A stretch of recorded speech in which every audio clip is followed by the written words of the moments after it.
Hi, folks. Take two.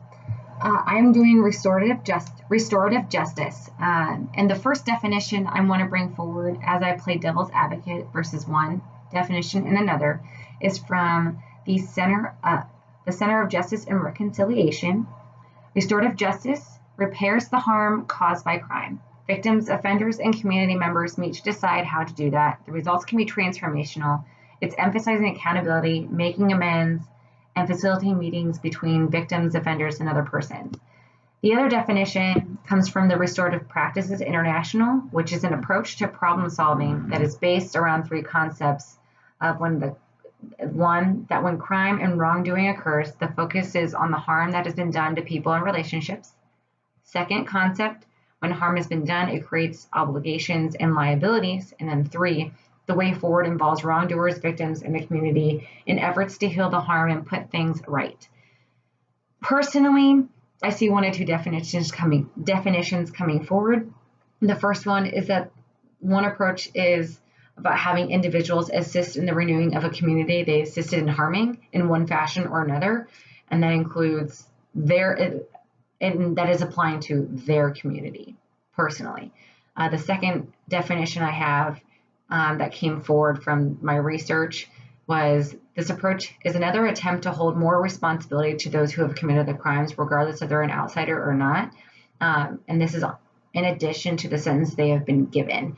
And the main concept I see coming out from the two examples I found based off of these two organizations was that one demonstrated one and one demonstrated the other. And so I do believe that the main approach for restorative justice appears to be a great concept. However, if there isn't forgiveness involved on either side and understandings of how individuals can or need to interact with the other, this can be a very successful approach or a very devastating approach, especially with all the tremendous pain that has been involved, regardless of who was the offender and who was the victim. Even Eugene Cho talks about something that's really important on page 69 and 70. He asks, "Where is your treasure, and who is your treasure?"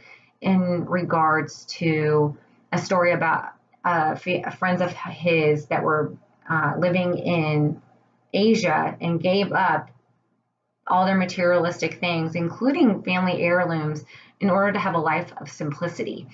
And I don't know many people who are willingly giving up things of great value to them. And so the first example I have is with the Sycamore Project. And the Sycamore Project is about bringing together unrelated victims and offenders to discuss their feelings and emotions and process traumatic events in their lives, using a curriculum and a facilitator that leads the participants in conversations about subjects related to crime and justice. The evidence that they present is nice, saying that it's been successful. It's 5 to 8 weeks long. It's very intensive. It helps victims process their emotions, but there isn't a lot spoken about the offenders and how they're processing things. And that really bothers me. And the second thing is not talking about what type of crimes the offenders committed versus what the victims experienced. That bothers me as well, especially if it's a sex crime.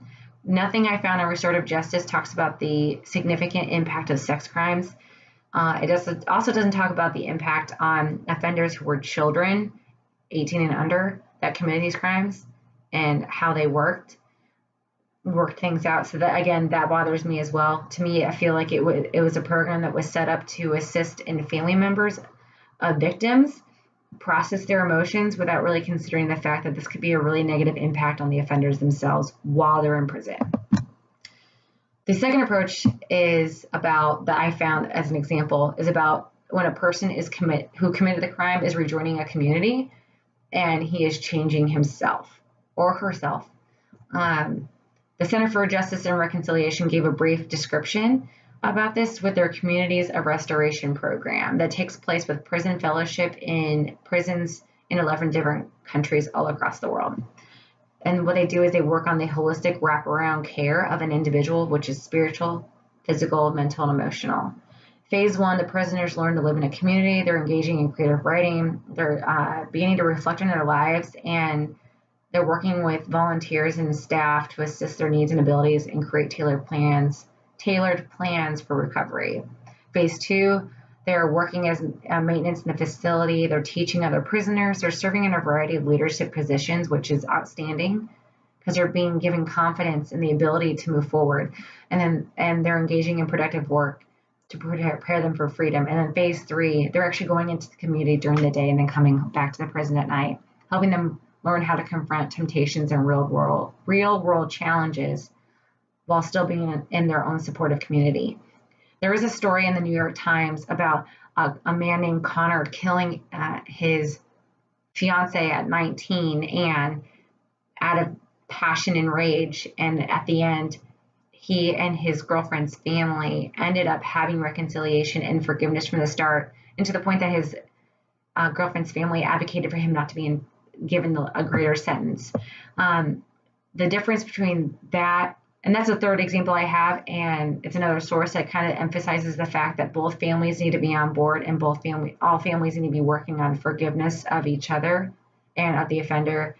And that's where, at the end of the day, basic human needs are met and a sense of dignity has been restored. That's restorative justice. But maybe it's not all about the victims and their emotions. It's about the offenders changing their mindset and becoming better individuals, so when they enter back into society, they can be better stewards of change themselves. This is 7 Minutes. See you later.